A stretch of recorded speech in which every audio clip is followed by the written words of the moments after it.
Hello students, good morning.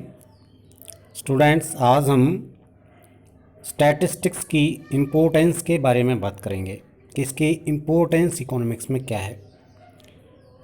तो पहली इसकी इम्पोर्टेंस आती है quantitative expression of economic problems, यानी जो इकोनॉमिक प्रॉब्लम हैं, जैसे अनएम्प्लॉयमेंट प्रॉब्लम है, प्राइस राइज प्रॉब्लम है, श्रिंकिंग एक्सपोर्ट प्रॉब्लम है, इन सब को हम क्वांटिटेटिव फॉर्म में एक्सप्रेस कर सकते हैं। जैसे कि अगर ये मान के चलें, अनएम्प्लॉयमेंट की अगर हम बात करें तो हम इसको ये कह सकते हैं कि वर्तमान समय देश में 20% अनएम्प्लॉयमेंट है। तो ये नहीं कह सकते कि इसमें क्वालिटेटिव फॉर्म में इसको नहीं एक्सप्रेस करते हैं, हम क्वांटिटेटिव फॉर्म में एक्सप्रेस करते हैं। इसके बाद स्टैटिस्टिक्स केवल इसको क्वांटिटेटिव फॉर्म में एक्सप्रेस नहीं करती है, बल्कि उसके आधार पर कंपैरिजन भी करती है। तो इसका नेक्स्ट हेडिंग है इंटरसेक्टरल एंड इंटरटेम्परल कंपैरिजन, यानी दो तरह की कंपैरिजन करती है। स्टैटिस्टिक्स के आधार पर दो तरह के कंपैरिजन किए जा सकते हैं, इंटरसेक्टरल्स और इंटरटेम्परल। इंटरसेक्टरल का मतलब है कि डिफरेंट सेक्टर्स जो इकोनॉमी के जो डिफरेंट सेक्टर्स हैं उनके बीच में कंपैरिजन करना। जैसे कि अनएम्प्लॉयमेंट का ही ले लें हम, तो अनएम्प्लॉयमेंट का अगर हम कंपैरिजन करना चाहते हैं तो दो तरीके से कर सकते हैं, रूरल में और अर्बन एरिया में, कि भाई रूरल एरिया में कितनी अनएम्प्लॉयमेंट है और अर्बन एरिया में कितनी अनएम्प्लॉयमेंट है। तो सेक्टर्स के आधार पर जब हम कंपैरिजन करते हैं तो इसे इंटरसेक्टरल कहते हैं। उसके बाद होता है इंटरटेम्परल। इंटरटेम्परल जो कंपैरिजन है वो अकॉर्डिंग टू टाइम है।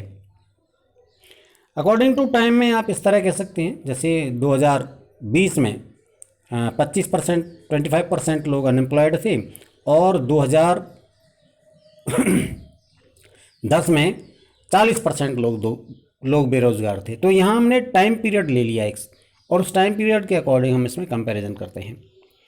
उसके बाद जब ये हम कंपैरिजन करते हैं तो उससे क्या होता है, अगला काम हम करते हैं working out cause and effect relation, मतलब कारण और परिणाम, घटना का कारण क्या है और उसका परिणाम क्या होगा, इनके बीच में संबंध स्थापित करते हैं,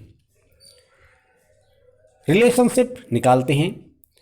जैसे कि अगर हम स्टैटिस्टिकल स्टडी की बात करें तो हमें ये पता है कि अगर डिमांड डिक्लाइन करेगी तो इन्वेस्टमेंट में भी श्रिंक होने की टेंडेंसी पाई जाएगी, यानी अगर डिमांड घटेगी तो इन्वेस्टमेंट भी घटेगा। यानी दोनों चीज़ों का हमें पता चलता है, कारण का भी और परिणाम का भी। कारण क्या है, डिमांड घटना, और परिणाम है कि इन्वेस्टमेंट भी घट जाएगा।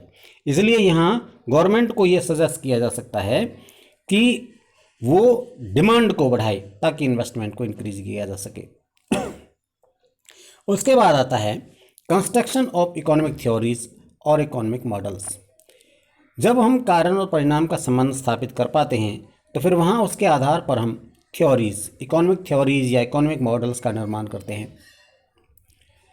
जैसे आप जानते हैं कि जो किसी कमोडिटी की प्राइस और डिमांड में इनवर्स रिलेशनशिप होता है, मतलब अगर कीमत घटेगी तो मांग बढ़ेगी और कीमत बढ़ेगी तो मांग घटेगी, और ये इकोनॉमिक थ्योरी का एक पार्ट हो जाता है। और इसी के आधार पर हम एक्सपेरिमेंट करते हैं और थ्योरीज का निर्माण करते हैं। उसके बाद आता है इकोनॉमिक फोरकास्टिंग, आर्थिक भविष्यवाणियाँ। स्टैटिस्टिकल स्टडी के आधार पर हम आर्थिक भविष्यवाणी करते हैं। आर्थिक भविष्यवाणी का मतलब ये नहीं है जैसे कोई हम एस्ट्रोलॉजिकल प्रेडिक्शन करते हों।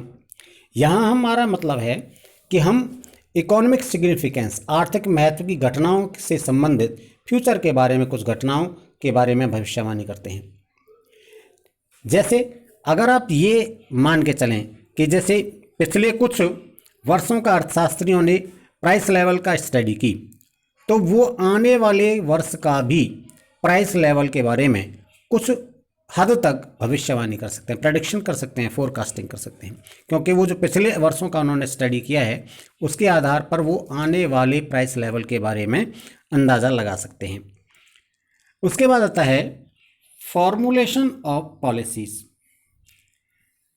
भविष्यवाणियाँ भी हो जाती हैं और पॉलिसीज़ का निर्माण भी, और पॉलिसीज़ जो होती हैं वो भी फॉर्मुलेट इसी के आधार पर होती हैं। कैसे होती हैं? जैसे मान के चलिए आप फाइनेंस मिनिस्टर को ही ले लीजिए। फाइनेंस मिनिस्टर जब टैक्स डिटरमाइन करता है, गवर्नमेंट के रेवेन्यू सोर्सेज का पता लगाता है, तो वो स्टैटिस्टिकल स्टडी से पहले ये पता लगाता है कि टैक्सेशन पे करने वाली कैपेसिटी कितनी है और गवर्नमेंट की रेवेन्यू नीड कितनी है, कितना राजस्व सरकार को चाहिए और टैक्स पे करने वाले लोगों की संख्या कितनी है और उनकी कैपेसिटी कितनी है। उसी के आधार पर वो इस तरह से टैक्स फिक्स करता है कि मैक्सिमम रेवेन्यू प्राप्त हो सके और उसके जो मिनिमम पॉसिबल डिस्कम्फर्ट हों पीपल पर। तो पॉलिसीज़ का फॉर्मुलेशन भी स्टैटिस्टिकल स्टडी के आधार पर ही होता है। उसके बाद आता है इकोनॉमिक इक्विलिब्रियम। इकोनॉमिक इक्विलिब्रियम का मतलब है आर्थिक संतुलन। इसका मतलब क्या है? आर्थिक संतुलन एक बैलेंस की सिचुएशन है जिसमें प्रोड्यूसर को मैक्सिमम प्रॉफिट मिलता है और कंज्यूमर को मैक्सिमम सेटिस्फिकेशन मिलता है। अब इस बात का भी हमें स्टैटिकल मेथड से या स्टैटिकल डाटा से ही हमें ये सारी चीज़ें पता चलती हैं। यही हमें बताते हैं कि कौन सी अवस्था है जिसमें हम मैक्सिमम प्रॉफिट प्रोड्यूसर को हो सकता है और मैक्सिमम सेटिस्फिकेशन कंज्यूमर को मिल सकता है। तो स्टूडेंट्स, इन सब को देखते हुए, ये जो इम्पोर्टेंस हैं, इन सब को देखते हुए मार्शल ने एक स्टेटमेंट दी है। क्या कहता है वो? Statistics are the straw out of which I like every other economist have to make bricks. इसका मतलब है कि आंकड़े वे तृण हैं जिनसे प्रत्येक अन्य अर्थशास्त्री की भांति मुझे भी ईंटें बनानी पड़ती हैं। तो स्टूडेंट्स, आज ये इम्पोर्टेंस और इसके साथ ही आपका ये पहला चैप्टर फिनिश हो जाता है। उसके बाद अब कल से हम आप सेकंड चैप्टर शुरू करेंगे। आप अपनी नोटबुक ज़रूर बनाएं और नोटबुक बनाकर संडे के संडे आप लास्ट पेज मेरे मोबाइल नंबर पर ज़रूर भेजें। Thank you.